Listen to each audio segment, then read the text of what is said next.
Vice President J.D. Vance left Pakistan this weekend without securing a peace deal on Iran, although officials tell CBS News the two sides are still trying to move forward to strike an agreement. But President Trump's naval blockade of the Strait of Hormuz is further raising tensions with the Iranian regime. A spokesperson for the Iranian Parliament's National Security Commission wrote in part on X, quote, "Such a move would be considered an act of war and we would respond." Ian Bremmer joins us now. He's the president and founder of the Eurasia Group and G0 Media. Ian, thanks for being here. How do you assess the state of the ceasefire in light of this blockade? Well, I think we're in a de-escalatory environment compared to a week ago. There is a ceasefire that is still in place. We didn't have that. They were actively fighting and bombing and throwing missiles at each other. Furthermore, there was 21 hours of negotiations. If they had gone badly, they would have been done in a couple of hours. They would have gone back to their respective countries. There'd be no ongoing negotiations. The problem is that President Trump feels like he lacks leverage over Iran, having said for so many occasions that we don't need the strait, we don't care about it, it's up to the Europeans, the Asians to take care of it. For Trump having told the American people in prime time that the war was only going to go on for 2 to 3 weeks and then he would end it.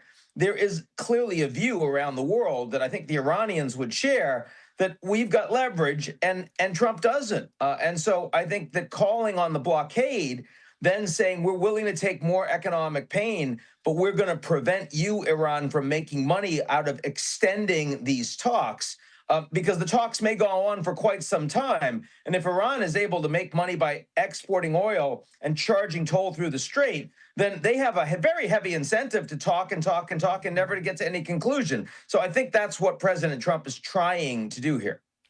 And so you mentioned that if the talks weren't going well, they would have ended much sooner than 21 more hours. Was it really a surprise here there wasn't a deal after this first round? And where do we go from here? Not really. I mean, these things, you've got no trust whatsoever. You've got a lot of difficult issues, and you have the Americans and the Iranians, both of whom think that they have more leverage coming in. The Americans are much more powerful. They're the much bigger military economy, the superpower, you name it. And the Iranians feel like Trump may be the biggest military, but he's got a glass jaw. He's not patient. He's not prepared to take pain. So, I mean, in that regard, I think 21 hours between Vance and the Iranians, only 6 weeks after the U.S. and Israel literally assassinated their leaders, that's a better position than they could easily be in, right? So definitely that was progress. And the fact that Trump announced that, these talks are over and it's a disaster and we're going to have a blockade, Trump says a lot of things. But the fact that the talks are ongoing is the most important issue here. But maybe the majority of the American public wouldn't understand the reasoning that you gave, that the president is trying to increase leverage over Iran. Do you see this blockade as further squeezing pocketbooks here at home and hurting him politically? Every day this war continues, you are squeezing pocketbooks around the world. And Trump may say that we don't need the Strait of Hormuz, but you do have to understand global economics, which is that the United States has $4 plus gas prices, $5 plus diesel prices, and food inflation is coming soon because these are global markets. And even if the United States is the largest oil producer in the world, and it is, the fact is that we have shut down a big piece of global supply.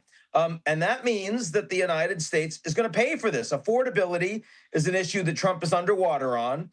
Iran is not a popular war, though MAGA supporters are still a strong majority favoring it, but not independents and not the rest of the country. And Trump watches those polls. He looks at the markets. And he understands what people pay for gas. Remember when he gave the State of the Union, he opened that speech with talking about how cheap gas was in Iowa. He's not talking about that gas station right now, I promise you. And, for Trump's 5+ years as president, he's never been responsible for an economic downturn. It was only the pandemic, which was hardly Trump's fault.